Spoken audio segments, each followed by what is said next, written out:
Our irrigation of arborvitaes in the field starts with a control, and here we have two separate lines going to two separate areas that we're irrigating. We'll turn this on, and now water will flow through this half-inch pipe out to the field.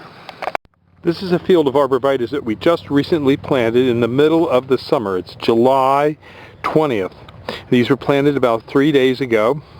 It's a very dry part of the summer, but it's easy to grow these arborvitaes if you can water them. And as you can see, the drip tape is right in here. This shows the drip tape dripping water onto the tree.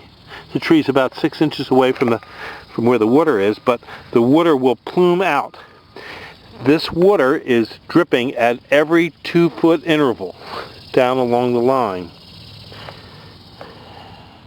It's a very efficient way to water a lot of trees because you're not wetting a lot of surface. The subsurface is what you want to water.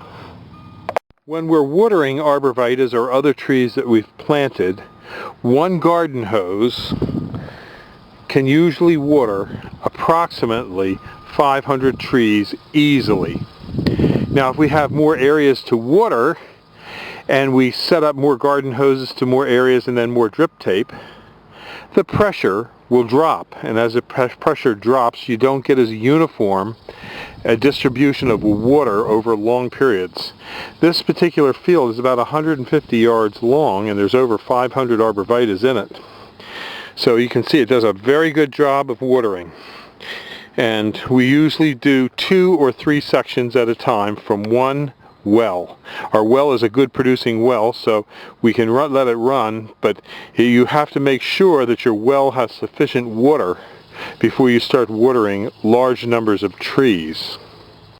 We usually let this drip tape work for about 8 hours. And in an 8-hour cycle, it'll wet all these trees and get the ground wet all the way up and down the rows. If we see places where the tape is broken, like over here you can see there's a small break, then we'll go back and we'll put a union in that spot and reconnect it. The tape can break because rodents come along and chew on the tape. Things like mice, foxes, dogs come along and chew, and they actually chew this, along with rabbits doing the most damage. And we find that we have to repair these about once a week. We go over our lines.